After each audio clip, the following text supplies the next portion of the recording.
Over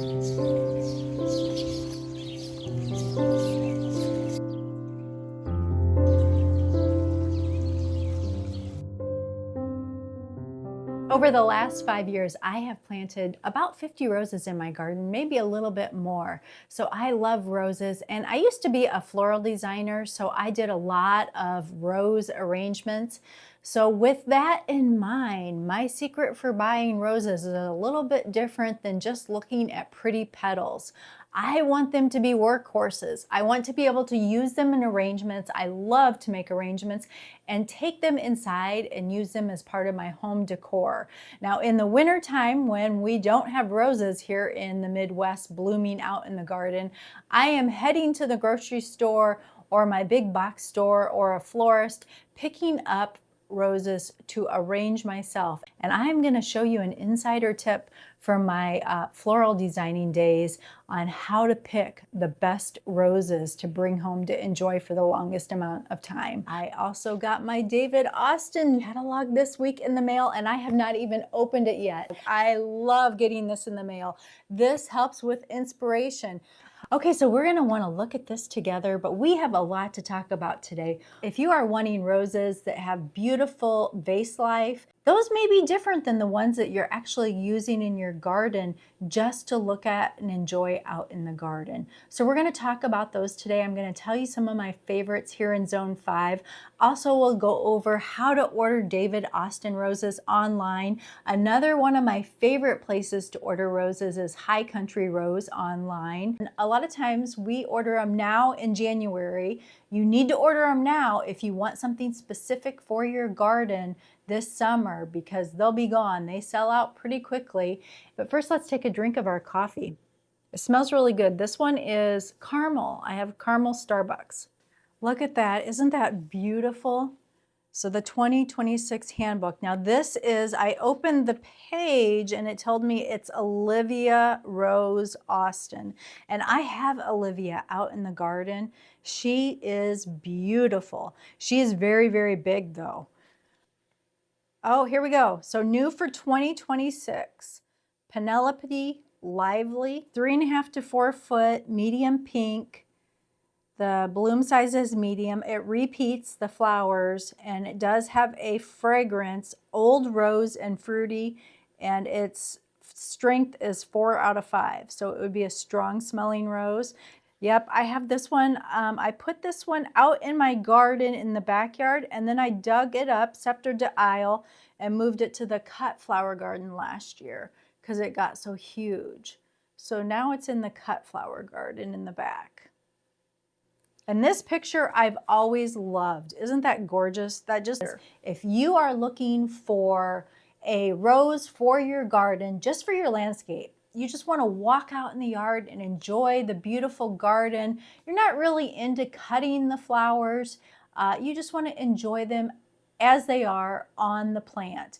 That may very well be a different rose than the rose that you want to go cut and put in a beautiful vase to take in your home and set on your kitchen island or your dining room table or your coffee table. From my experience as a previous floral designer, it is a totally different rose.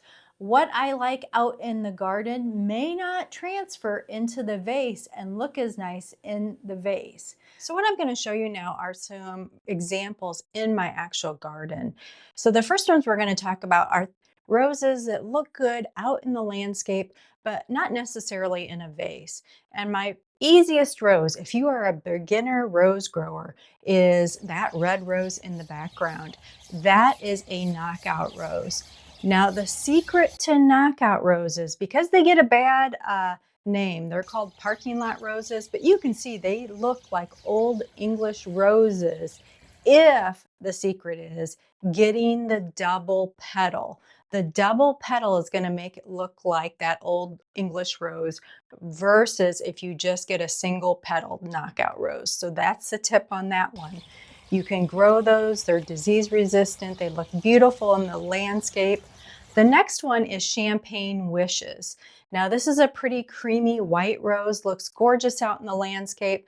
Not a real good rose for a vase because do you notice it's on there's multiple flowers on one stem. Here is my David Austin corners. There is that Olivia rose. She is gorgeous, but look at that old English style rose head. See how it droops down? Those in the vase, that's Desdemona, another creamy white David Austin rose. It just kind of droops down. They're harder to work with in a vase and don't really look like that floral type high design if you're wanting that in your home. And they are more difficult to arrange in a vase with those droopy heads.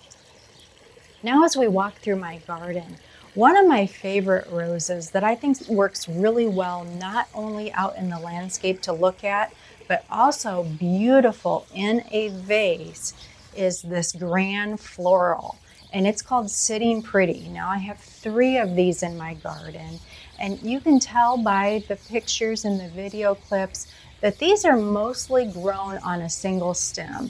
You don't get 2 or 3 on one stem, which makes them a lot easier to arrange and also gives you more of that florist look if you're desiring that look in your home. Now they are more of that garden rose shape though, kind of more blousy and full, and they don't last as long in a vase to take inside, but they still give you that garden charm. Now, if you are wanting the longest lasting roses to take inside, then I would lean towards hybrid teas. Now, this is Paris. She is a hybrid tea, and you can see how she is grown on a single stem mostly. Sometimes they do multiples on a stem. You'll see here with Princess Charlene, sometimes she will have multiple buds on her stem, but those can be clipped off if you are focusing on growing these to take inside as cut flowers. But they're upright, they look great in a vase, they're fragrant, and they last longer than a lot of the more gardeny type roses, David Austin roses. So if you're wanting something with a long vase life, I would lean towards hybrid teas.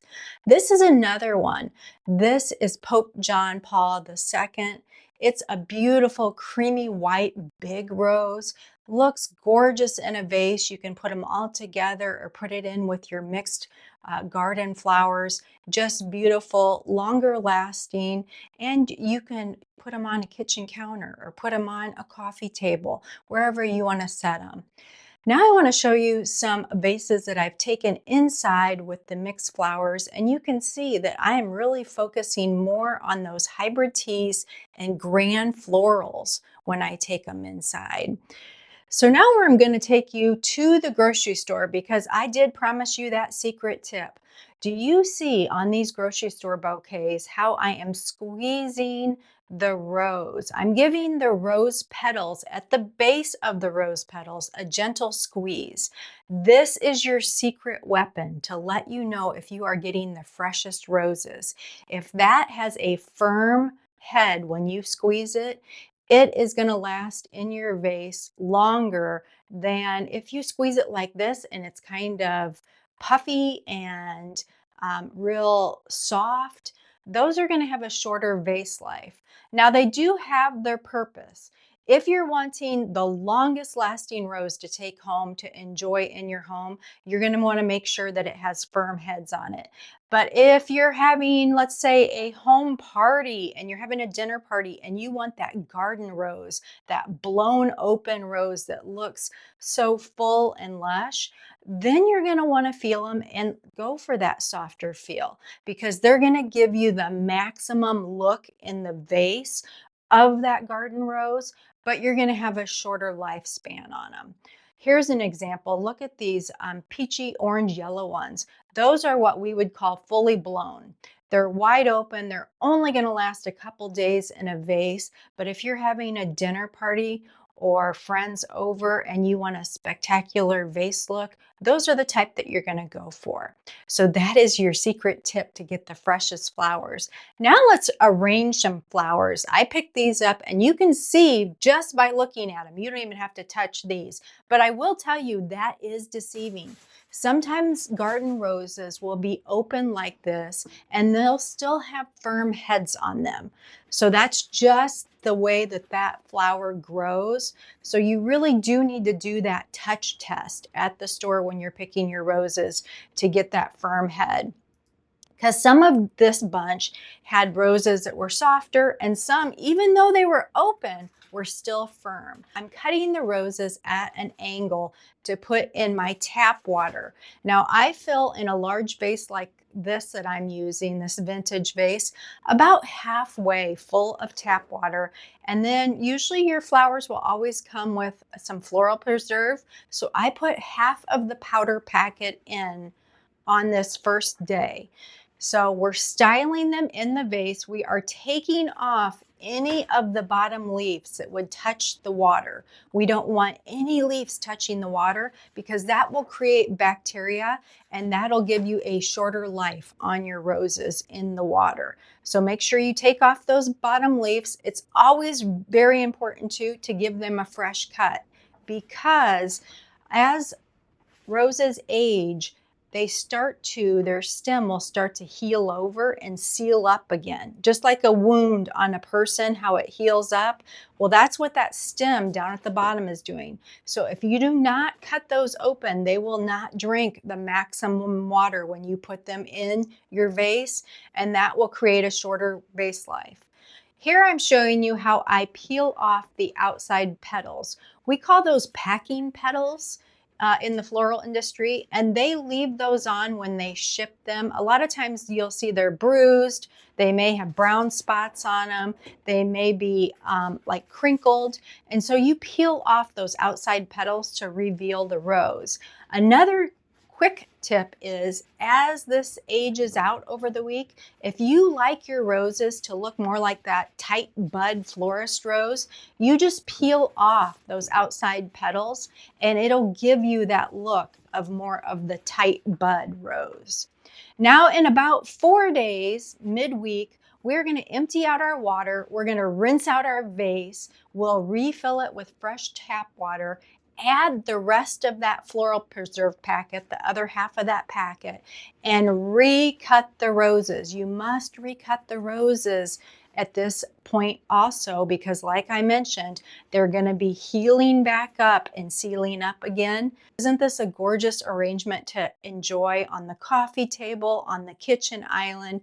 Just bringing that garden indoors for the wintertime, absolutely beautiful. So if you are looking for more information on roses and growing roses, I put a whole playlist together for you. Check it out here.